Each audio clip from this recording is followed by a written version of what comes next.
Today we'll be making roasted root vegetables with a balsamic glaze. This is a classic in the student kitchen, so many of you will be familiar. Part 1, roasted root vegetables. We'll start by washing our hands thoroughly. We need to wash our hands for 20 seconds with lots of soap. This is also a good time to make sure you are wearing closed-toed shoes. You can put on an apron if you have one. When you're finished washing your hands, go ahead and preheat your oven to 425 degrees. We'll need a chef knife and a cutting board, a rubber spatula, a roasting pan, 1 onion, 1 sweet potato, 3 white potatoes, 3 carrots, 1 small head of broccoli. You can also add or substitute 1 small handful of Brussels sprouts. You'll also need 1 bottle of olive oil and salt. Now take a moment to gather your ingredients. You can pause here and throughout the video just to catch up. After we've gathered our ingredients, we'll need to wash our vegetables. Don't worry about the onion because it has a skin. Everything else should be washed in cold water and rubbed thoroughly. Now think about which vegetables are root vegetables, meaning they've grown in the ground. And make sure that you're getting all that dirt off that may have been left behind.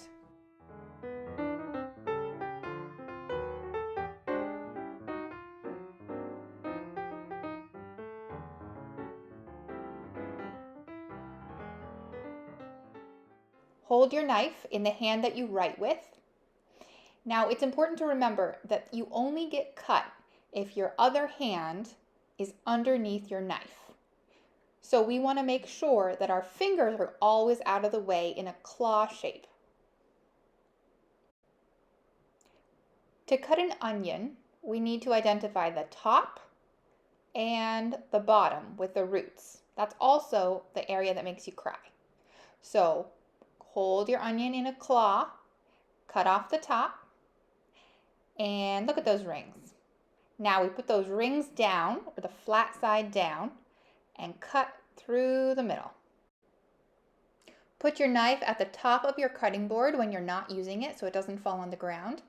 And now we can peel off that top layer.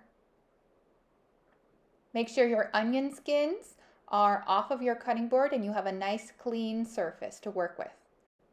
Now cut the onion in half again, and then we'll cut off the roots, leaving that for last because it makes you cry the most. Do the same for the second half. Now wipe off your cutting board. For our sweet potato, we need to first cut off the ends. Make sure your hand is in the shape of a claw.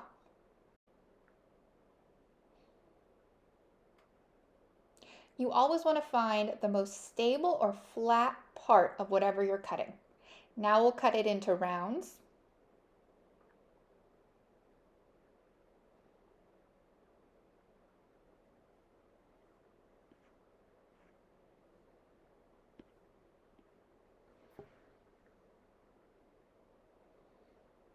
Put your knife on top, and we'll put our sweet potato rounds in a pile and start with one section at a time.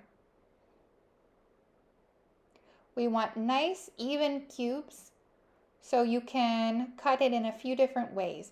We can put our hand on top like this. This is called a rainbow. Or you can do nice slices and then turn 90 degrees and do the same thing.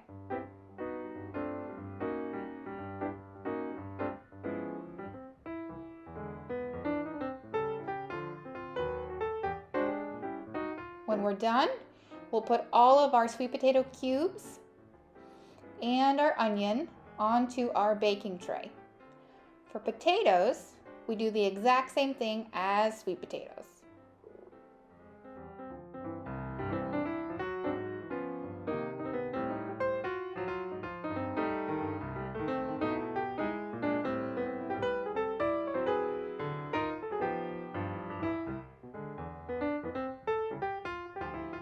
If you want to get really fancy, you can stack them into a pile and do the same thing. Make sure your hand is in the claw so you don't cut yourself. Put those potatoes onto your baking tray. And now we'll do carrots. Carrots are very similar to sweet potatoes. Just cut off the ends. And we'll do simple slices. All of your vegetables should be about the same size. That way when you put them in the oven, they are not going to burn.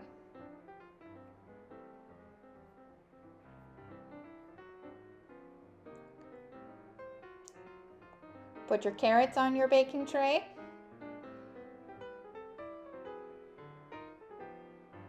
And onto our broccoli. We cut off the stalk first. Make sure we're holding the head of broccoli in a claw. Now you can see some of the broccoli has already come apart. This is great. Let's just separate those out into a pile. And now we can just snap off some of the outer broccoli.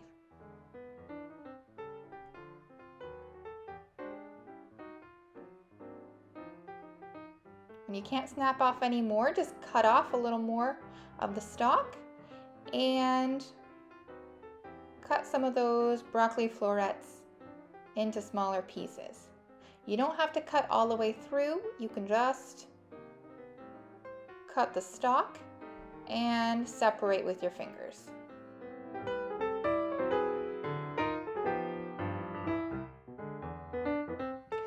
When your broccoli's cut up, put it on your baking tray and wipe off your cutting board. Now onto Brussels. First, cut off the bottom of the Brussels sprout and now cut it in half. This is especially important because some Brussels sprouts are bad and we want to make sure we know which ones are bad and get rid of them.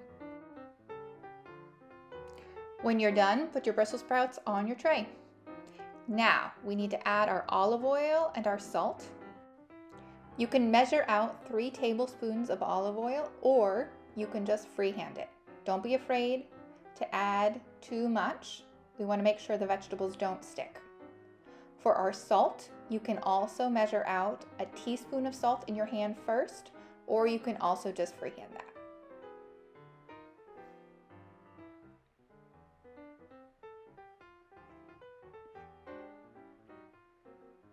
Mix up the vegetables with your hands. Make sure everything is evenly coated with olive oil and salt. If it feels too dry, you can add a little extra olive oil.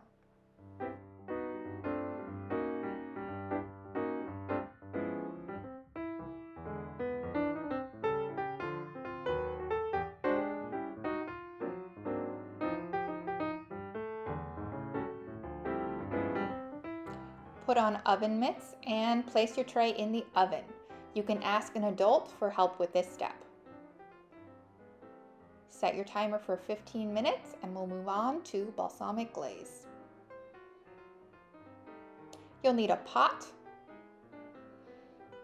a wooden spoon or a whisk, a 1/4 cup, measuring spoons, lemon juice, balsamic vinegar,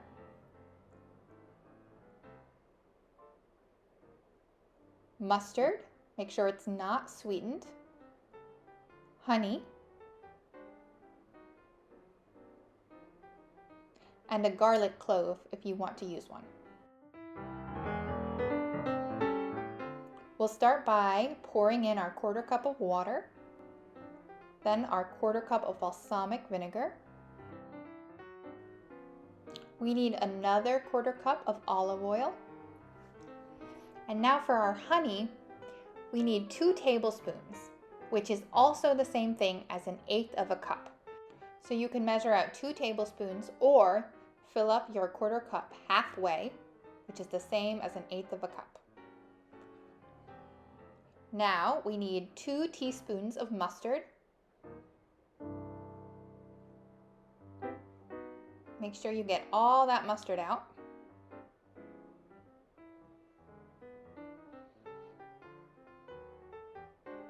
And we need 1 teaspoon of lemon juice. You'll need a big pinch of salt, or 2. Now put your pot on the stove and we will move on to our garlic. You're going to do something called mincing today, which is just a fancy word meaning cutting up your garlic as small as you can. Chop off the flat, rough side of your garlic clove and smash your garlic with a fist. Now peel your garlic.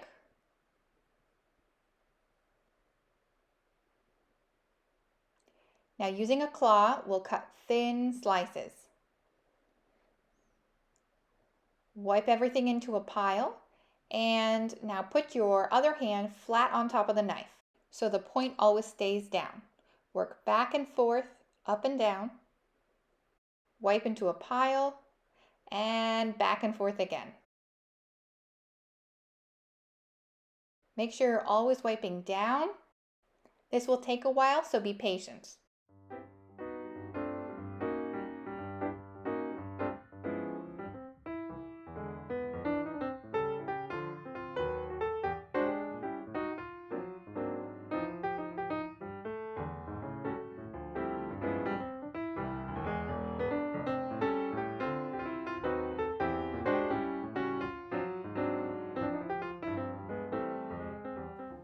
When you've finished, transfer your garlic to your pot. Turn your stove on to a medium heat and start stirring. You'll be making a balsamic glaze or balsamic reduction, so you know it's ready when it is half the volume that it started out as. This should take about 12 to 15 minutes. At this point, your timer will have gone off. Take your tray out with a hot pad and stir your vegetables with a spatula. Make sure you have an even layer of vegetables when you put your tray back in. Now set a timer for 15 more minutes. You can start cleaning up while you wait for the timer to go off. When the timer goes off, transfer your vegetables to a bowl.